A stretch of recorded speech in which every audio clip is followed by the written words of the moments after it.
أعزائي المشاهدين، السلام عليكم ورحمة الله تعالى وبركاته. مرة أخرى أرحب بكم في هذه القناة، وفي هذا الفيديو اللي خصصته باش نتعرفوا على كيفية حساب المعدل ديال البكالوريا، وكيفاش كذلك نحسبه باش نعرف شحال خصني باش نجيب في الوطني باش ننجح في البكالوريا إن شاء الله. إذن باش نحسب المعدل أولا ديال البكالوريا، كيف ما كنعرفوا أنه كيتكون من مجموعة من العناصر. مثلا العنصر الاول اللي هو المراقبه المستمره اللي كتمثل 25%. كما كتعرفوا ان المراقبه المستمره كتكون من النقطه ديال الدوره الاولى زائد النقطه ديال الدوره الثانيه مقسومه على 2، وبالتالي هذه هي النقطه ديال المراقبه المستمره اللي كتمثل بطبيعه الحال 25%. بالنسبه للعنصر الثاني وهو الامتحان الجهوي اللي كيمثل حتى هو 25%. كما كتعرفوا ان الامتحان الجهوي النقطه ديالو كنحصلوا عليها في نهايه السنة الأولى من البكالوريا. كذلك عندنا العنصر الآخر اللي هو الامتحان الوطني اللي كيمثل بدوره 50%، يعني كيمثل النصف في نقطة البكالوريا. وباش نحسبوا المعدل ديال البكالوريا كنطبقوا هذه القاعدة. مثلا عندنا نقطة المراقبة المستمرة، غادي نزيدوا عليها نقطة الامتحان الجهوي، غادي نزيدوا عليها بطبيعة الحال نقطة الامتحان الوطني مضروبة في جوج. علاش مضروبة في جوج؟ لأن الامتحان الوطني يمثل 50%، وبالتالي غادي نقسموا هاد العملية، الحاصل ديال هاد العملية على 4. نحصلوا على 4، نقسموه على 4، وبالتالي سنحصل على ماذا؟ سنحصل على المعدل ديال البكالوريا.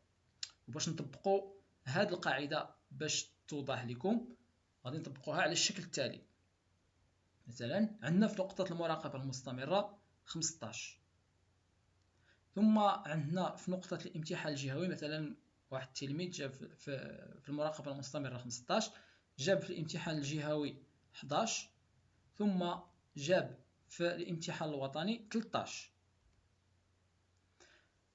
وكما كتشوفوا ان هنا في القاعدة درنا الامتحان الوطني مضروبة في 2، وبالتالي غادي نزيدوا واحد 13 أخرى لأن في 2 13 زائد 13، وبالتالي هذه العملية غادي نديرو مقسومة على 4، مقسومة على 4، وبالتالي غادي نحصلوا على المجموع بالنسبة ل 15 زائد 11 زائد 13 زائد 13. المجموع هنا هو 52، وبالتالي 52 مقسومة على 4 فغادي تعطينا 13، يعني المعدل هنا هو 13. يعني هنا باش نحسبوا المعدل ديال البكالوريا. بالنسبة للشق الثاني، شحال خصني باش نجيب في الوطني باش ننجح في البكالوريا إن شاء الله؟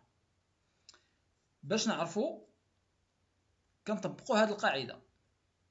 بالنسبة لهذه القاعدة كنديروا 40، هذا 40 ناقص ماذا؟ ناقص المراقبة أو نقطة المراقبة المستمرة، ثم تنقص منها ماذا؟ تنقص منها نقطة الامتحان الجهوي، ثم تنقسم على جوج، يعني 40 تنقص منها نقطة المراقبة المستمرة، ثم تنقص منها نقطة الامتحان الجهوي وتنقسم على جوج.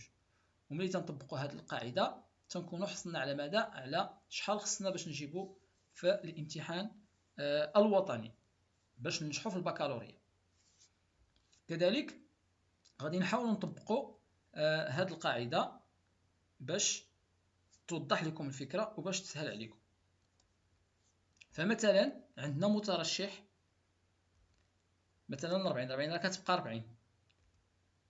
عندنا مترشح حصل في المراقبة المستمرة على نقطة 14.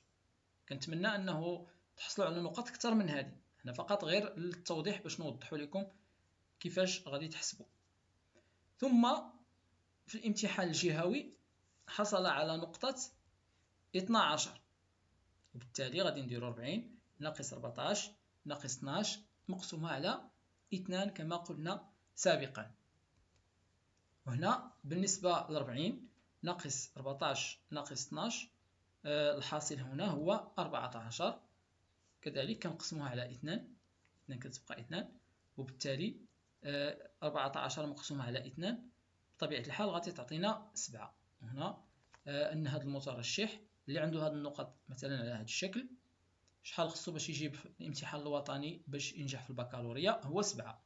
وراه يقدر يجيب اكثر من 7 مثلا باش يحصل على معدل اللي هو مزيان، ولكن غير كيفيه حساب باش اننا نعرفوا، باش نطمئنوا نشوفوا شحال خصنا باش في الامتحان الوطني باش ننجحوا في البكالوريا. وكنتمنى لكم النجاح ان شاء الله. حاولوا تطبقوا هذه العمليه هذه وباش تعرفوا شنو خصكم، واللي ما عرفش انه يطبق هذه العمليه يكتب لنا النقط ديالو في الكومنتير وحنا غادي نحسبوا ليه ان شاء الله.